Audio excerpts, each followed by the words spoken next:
Today we're checking out these Jeep licensed by RedRock bedside rock rails with the Jeep logo for the 2020 and newer Jeep Gladiator JTs. If you're looking for some added side protection and a rugged style upgrade with a functional step for accessing the bed, then these rails are definitely worth checking out. These rock rails are going to serve multiple purposes for your Gladiator. They protect the rocker panels from any debris, rocks, trail obstacles, and anything that might be out there on rough terrain or those off-road situations. They double as convenient side steps, giving you a sturdy foothold when you're climbing into the bed and looking to access it. So they can really be useful for getting things in and out of the bed and double as side protection while you're out there on the trail, and all with that nice iconic Jeep branding and a price that's not going to break the bank. That embossed Jeep logo is going to add a factory-like touch of Jeep pride that boosts visual appeal without looking like an out-of-place aftermarket add-on. Made from reinforced tubular steel, these rails are built very strong with heavy-duty steel construction, and that's going to ensure strength and rigidity, while the textured black powder coat finish resists scratches, chips, and corrosion over time, even with everyday wear and tear and outdoor trail abuse. These brackets and the mounts are designed to match the Gladiator factory locations, and the powder coat finish offers long-term protection. The welded sections are reinforced at the stress points to resist bending, and the finish is going to help them maintain their look over time with corrosion resistance. Now, as far as the pricing goes on this, they're coming in right in that upper $200 price range for the pair of 2 steps. For what you're getting in a stylish, licensed branding with heavy-duty protection and better access to the bed, this is a solid value for Gladiator owners looking for these bed rails. This installation is going to be rated just a 1 out of 3 wrenches on the difficulty meter, and you can have these installed in 2 hours or less of your time if everything goes smooth. Now let's see exactly how this install process goes with a video from one of our ExtremeTerrain customers. So really quickly, I'm gonna go over what I actually ended up using in this video. This creeper was super helpful getting under the truck, as were this headlamp and this flashlight. This is the fixed blade knife that I used to do the trimming of the bumpers. I used some gloves when I initially took the brackets off, and then I used a 19mm wrench, a ratchet with a long 19mm socket, a short 19mm socket, 18mm, 16mm, and a 13mm. I found this short extension and this flexible extension to be helpful. These were the cutters that I used. You could use a flathead screwdriver. I used an awl to pop the little other plastic pin out of each corner of the bumper. I used a pencil for marking the bumper before I trimmed it. I used a file a little bit on the passenger side bumper, which I did first. Today I'm gonna be installing the RedRock bedside rock rails. My first step is to remove the steel support bracket from the inner edge of the bumper, and that's figures 1 and 2. It's got 3 nuts or bolts here that I've got to take out. 1, 2, 3. And then I'm gonna be trimming a plastic pin, which is right up here. If you can see that, right up in there. I'm working on a Gladiator Mojave. It's equipped with a plastic stock bumper. Go ahead and put an extension on this ratchet so I can reach that a little more easily.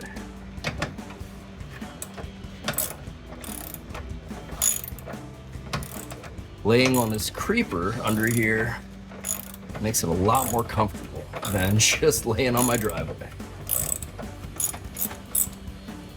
And also, I'm starting on the passenger side because I read in other reviews that reaching up and getting around the exhaust on the driver's side was a bit of a beast, so I thought I'd give myself a quick win as I get started here. Now I'm gonna try it with no extension, just see if it's maybe easier that way to get to it.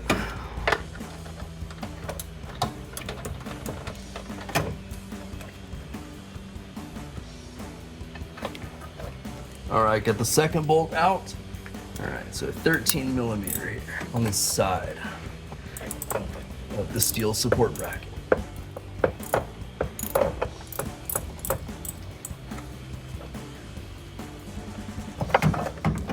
And that steel support bracket just slides out Now, for the next step, I have to cut this plastic pin. All right, see that right there?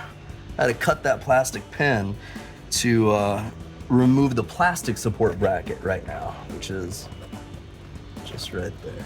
All right, I'm gonna try to use these first to see if I can cut it off with that. Oh, I got part of it. Got a bit more.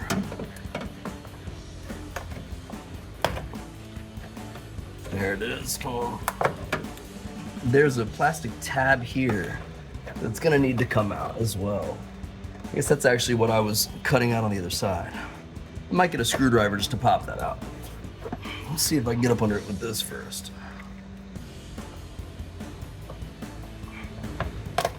There it goes. All right, use that little awl to get this thing out of there. There we go. All right, I'm gonna go ahead and install this mounting bracket right up here with these 3 holes, starting with the top 2, using 2 10mm by 40mm hex bolts, the lock washer, and a flat washer. Right up in here and here, and using a 16mm socket. Put that through here. Yeah, it's definitely going in more easily this time. Still not real far, but at least it got started. I'm gonna go ahead and run this one in. Couple turns. Yeah, I got it started there. All right. Tighten it down. Not all the way, but far enough that it's stable up there. But I'll leave it loose enough that I can still wiggle everything around while I'm putting in the other bolts. It's far enough that it should be stable.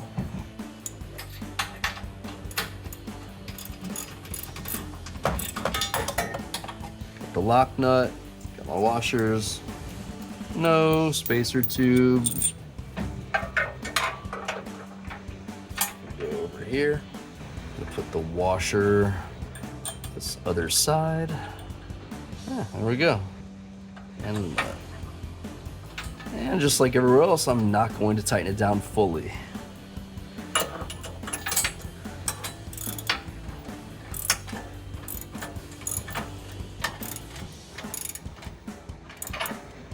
I might loosen it up just a hair so this thing can still move around. Because as I'm trying to hold it up, I mean, it's obviously blocking me, which is why I have to trim it. And I can see that for these to line up, be about even, so to be able to line up there, this is going to have to be able to slide. I don't know if you guys can see that, but it's gonna have to slide back from here to about there. So yeah, I don't know, maybe a ½ inch. We'll be looking at trimming off of that. So let's see if I can mark it with a pencil.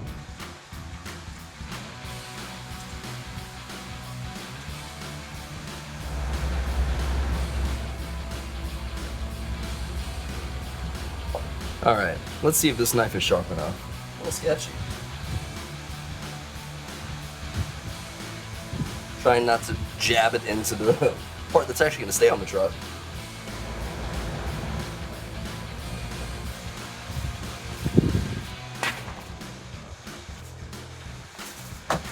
Yeah, there's the first piece. It came off pretty easily. That one. The piece behind it is a little bit thicker, but it's not too bad. Not bad.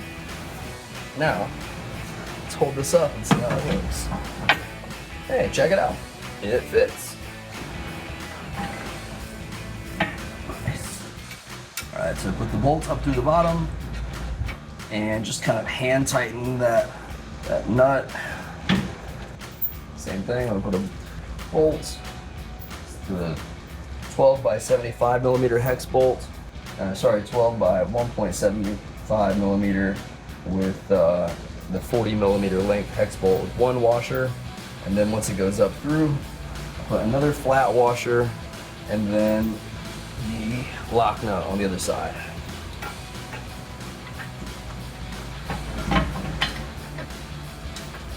All right, there's 2. And here comes the third. Third one in right here. Yeah, I'm just letting it kind of like loosely hang up there right now. It's just a little hand tight so I can get the last 2. Now I'm going to attach the bed guard to the rear bumper with 2 10mm by 25mm hex bolts with a lock washer and a flat washer on them. They're gonna go where the original metal and plastic parts were that I took off, the original pieces here and there. It's a good thing I left everything nice and loose so I can wiggle this around and get it up there. So I'll put the first one in, just try to get it started by hand. That went pretty well. Let's start the next one. This one, my hopes are not nearly as high for. Oh, got it started. See if I can get it tightened down. I'm just looking up right around here to see, maybe it is the plastic stopping me. So I might trim just a little bit more right around here. See if I can trim it if it's still up here.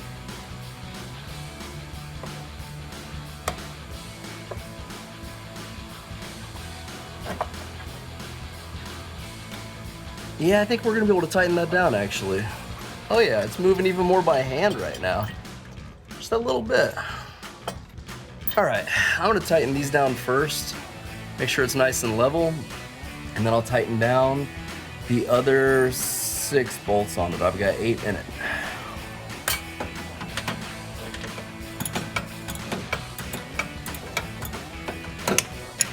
So this might seem a little overly particular, but I think I might check the level of the bed slider itself compared to the level of the other sliders under the cab, just to make sure everything is at the same angle before I tighten it all down. So I don't know if there's a slight slope on my driveway maybe, but I'm just gonna check that real quick. All right, so I checked the level and there's not really anything I can do about it. It seems like the back's a little bit higher anyway, which kind of makes sense. I mean, like with the rake of the truck, right? And this is lowered as much in the back as possible with the slot on this bolt. So I'm just gonna go ahead and tighten it down. And then I'll move to the other things.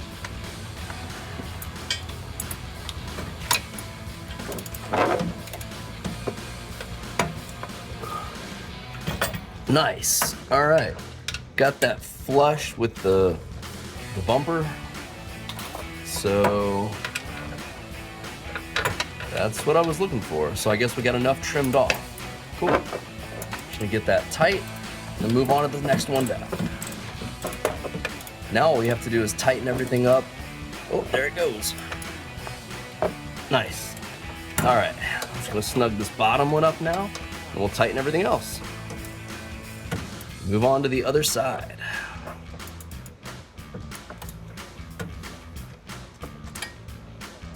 We'll get a lot of that by hand actually now that the other one's tight.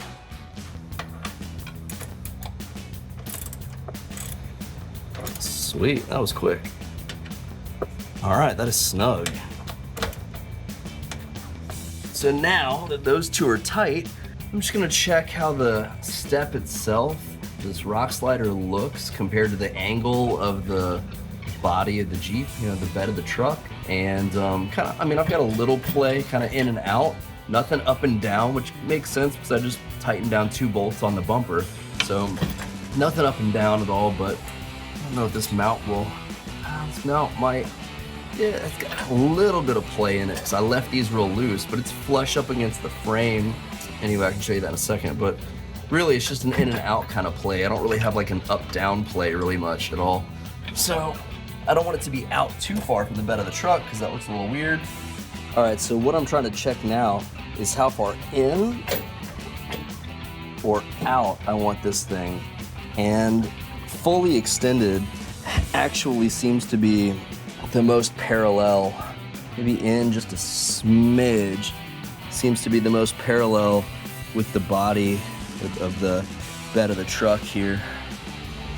All right, so what I'm looking at here is in or out, and out actually seems to be more in line with the truck itself. I can't move the backside at all, so I'm just gonna fully extend that. That's good, it provides the biggest step anyway, so yeah, that'll be good here. All right, so fully extended it is. Now we can start tightening down everything under here. All right, next I'm going to tighten these 3. 1, 2, 3, down here. With the step fully extended, just extend as much as I can.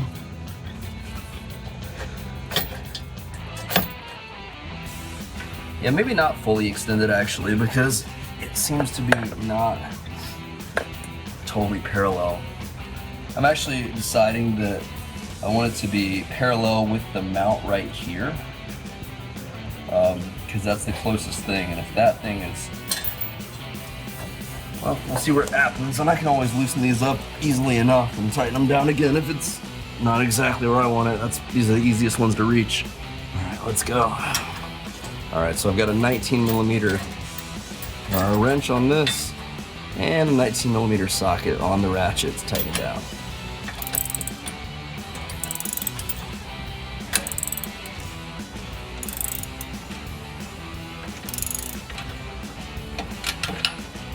All right, that one's tight. Now I'm gonna double check how my angle looks. Honestly, I feel pretty good about that. We're gonna go with it. Yeah, man, I'm already loving how these things look. This is great. Having that open end of the wrench on it instead of the box end is actually a little bit easier to get it on there. Oh, there it is, now it's tight. All right, now I just gotta do these 2. Be good to go. Go to this other end here. And if I had an impact, this would just be so much easier. If you have an impact ratchet, I would highly recommend it. Oh yeah, that's snugged up easily. All right.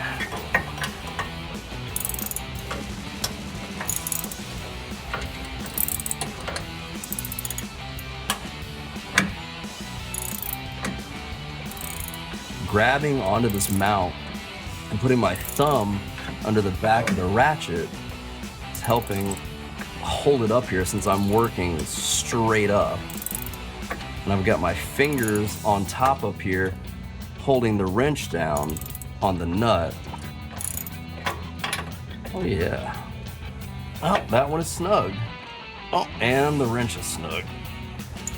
So I might see if I can put that open end on it. Snug it up just a little bit. There it is. All right, that's snug. All right. This thing is not moving at all, so I'm just gonna go ahead and snug up my last 3 bolts here to the frame. Might get a little less play. Might be a little easier to hold on there. All right, that is snug. Go to this one. These are 16mm heads. I was like, man, that is loose. Something is wrong.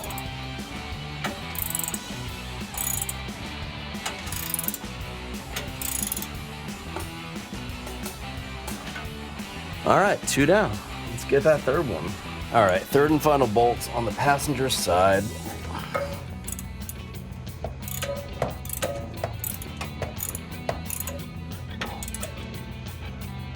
All right. Good. Quickly double check everything, make sure it's all snug. I'm gonna be good to go. All right, that wraps up our review and install of the Jeep, licensed by RedRock, bedside rock rails with the Jeep logo for the 2020 and newer Jeep Gladiator JTs. And for all things Gladiator, keep it right here at Extreme Terrain.